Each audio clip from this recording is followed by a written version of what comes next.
Hello, fellow Americans. Welcome back to the American Approach. It's HonorBelle here, and I'm so excited to have State Senator Jim Toms joining me this month. We had such a great conversation about the Second Amendment, so I'm going to jump right in. The Second Amendment states, a well-regulated militia being necessary to the security of a free state, the right of the people to keep and bear arms shall not be infringed. Without further ado, representing the 49th District of Indiana, here is State Senator Jim Toms. To start us off, why do you think the Second Amendment is necessary to maintain freedom? We find that the founders of this nation felt it was vital to specifically document in our Constitution the Second Amendment, and I think probably they would know better than anybody else how important it is to have the ability to protect yourself and defend yourself.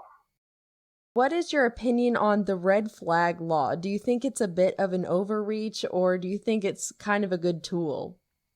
You know, they passed that before I became a senator, and it initially came out, I was trying to remember the original name of that bill.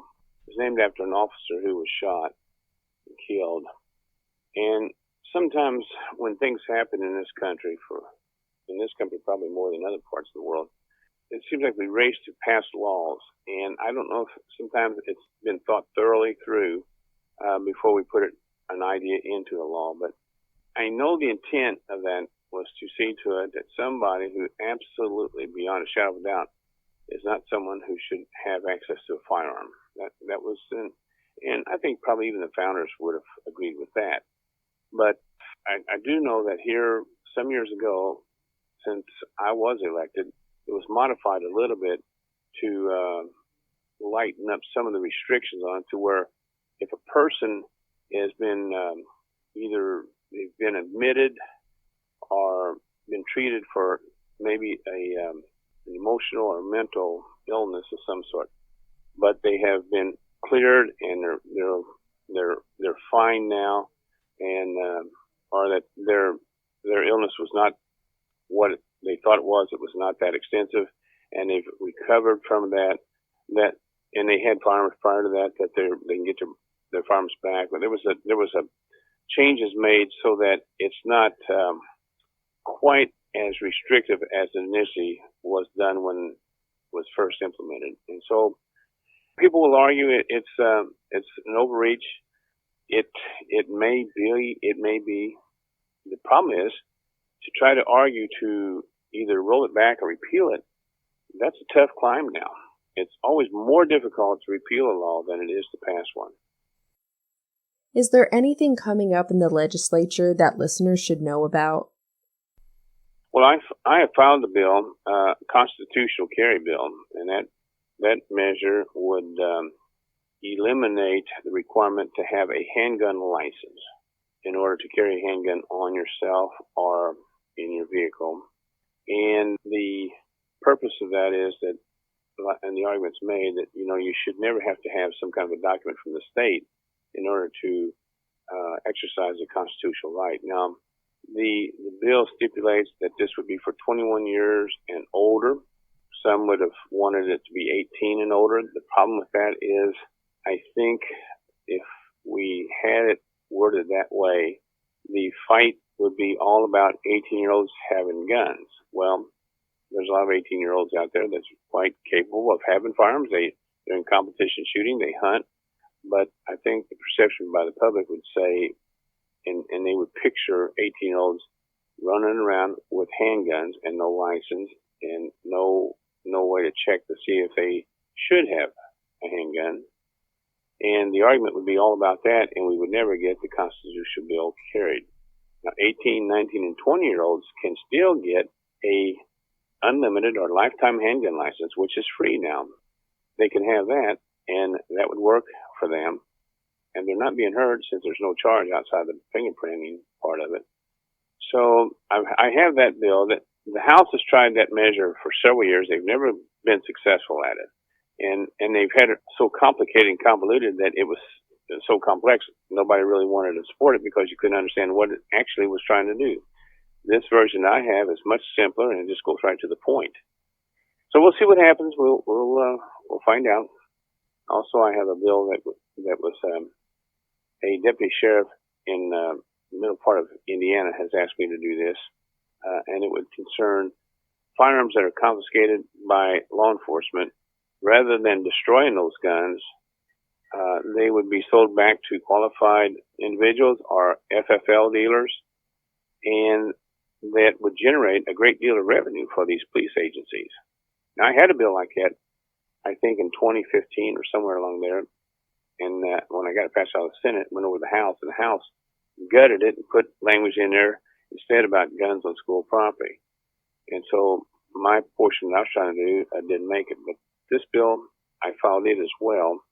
The deputy sheriff that asked me to do it told me that I think he said last year, if that had been law, he could have generated $100,000 for their agency by the sale of those firearms. And it doesn't make sense when you have that kind of value in property, such as these firearms, shotguns, rifles, handguns, why you wouldn't want to generate the money off of that to buy new firearms and ammunition and body armor and other equipment they use, automobiles, cars, cameras, whatever else it might be, training programs. Why you wouldn't take advantage to sell those and use that revenue to bolster your agency. So we'll see what happens in that one as well. So that's a couple of them that I'm doing. I don't know if anybody else has any gun law bills they're proposing or what the House might be doing, but that's some of them that I'm proposing this time around. Well, how can listeners get involved in protecting Second Amendment rights? Educating themselves about what the Second Amendment is and understanding about firearms itself. The terms that we hear in the discussion on guns, especially through the media, they talk as though the gun itself has a life of its own. When we hear gun crimes, I don't know what gun has committed a crime. I know a person with a gun, the crime they commit. When they talk about gun violence, I don't know what violence a gun has committed. I don't know if a gun has ever stood before a judge because of something it done. The issue is the individual, not the firearm.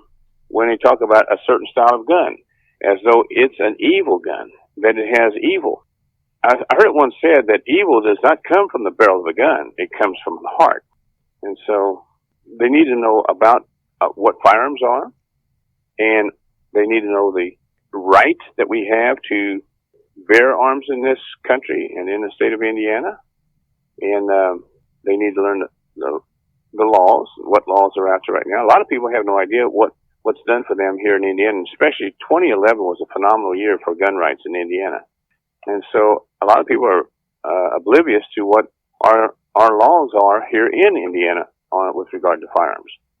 So education is one thing, and then the willingness to be able to engage in discussions and debates, dialogue about firearms, to be knowledgeable enough that you can coherently engage somebody, especially the other side that wants to argue that no one should own a firearm at all. You should have the ability to engage people with that. And, the Constitution, like I said, our Constitution, federal Constitution, but our state Constitution is even more explicit about guns.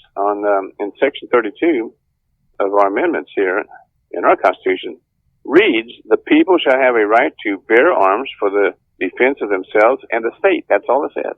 That's it. It's pretty explicit, pretty clear. Wow. I did not know that about our state constitution being more specific than the federal. Yeah, it's even more clear than our federal about people to keep their arms. A well-regulated militia being necessary for that of a free state. I think this here, it's just a one sentence. The people shall have a right to bear arms for the defense of themselves and the state. So I don't know how anybody can read anything else into that other than what it reads. Exactly. Can you tell me a little bit about Second Amendment Patriots? Well, that's a group that formed up in 1999, and in January of 1999, it came about because the atmosphere at that time, with the president that we had, Bill Clinton, who had determined to wage war on gun owners and fire manufacturers and ammunition makers. And it was relentless. And they were demonizing anybody who enjoyed the sport of firearms and the industry itself. And again, they were successful at putting the blame on the object, the firearm, the ammunition. So this group started with about 6 people, and we just wanted to, we were tired of being attacked like this. We knew there was a threat, and so we felt we was going to it was necessary to be engaged and be more involved in politics, which we did. We got involved in helping some of the people that was running for office that we knew were well understood about the Constitution. They knew the meaning of liberty and freedom in all regards. And so we got busy in helping good people elected to federal and state races and offices. And over the years, we're still going. And we have monthly meetings, and we've been involved in getting legislation, pro-gun legislation. We were the first, our group was the first in the nation to get the lifetime handgun license. First state to ever have such a thing as the lifetime handgun license. We've been instrumental in repealing laws that were restrictive, that made no sense at all, and also advancing pro-gun legislation that strengthens our ability to exercise our right to have firearms. And we even had some people that ran for office, and now they are holding office at local, state, and federal levels. And that's the things that our group's done. We were recognized, I think it was 2015. We were I think it was that year. I have to go back and double check that. But we received the Grassroots Organization of the Year award for our efforts in protecting gun rights. It's mothers and fathers and their children. It's a good group. And we're also involved in other things as well. It's a very pro-life group, and we're very pro-liberty group and freedom, and we support our military, we support law enforcement, we support families, and it's a good, wholesome group of people. Lastly, can you give us a rundown on your platform and what the next year might look like for you? Well, there's it's going to be a short session, and I think we have to be out by the 15th of March or thereabouts. And I don't know if we'll go the full distance or not. We may wrap it up even sooner, but there'll be a lot of activity. Normally, the senators, we're unlimited in how many bills that we can offer up.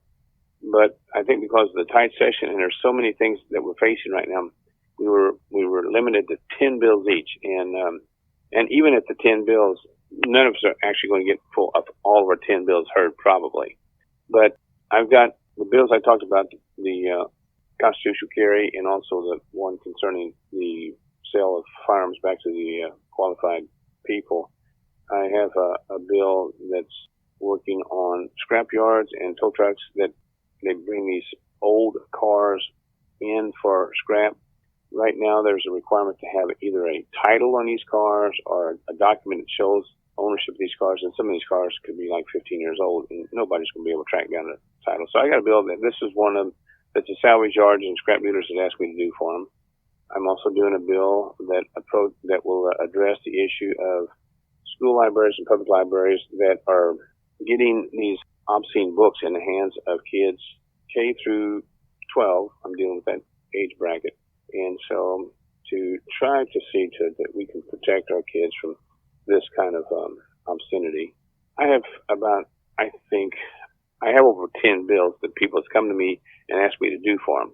But I certainly won't be able to get all of those bills heard, and we're going to have to be selective on which ones I think would be the priority. But we're going to be dealing with the issue of vaccine mandates and vaccine cards and documentation, mask wearing.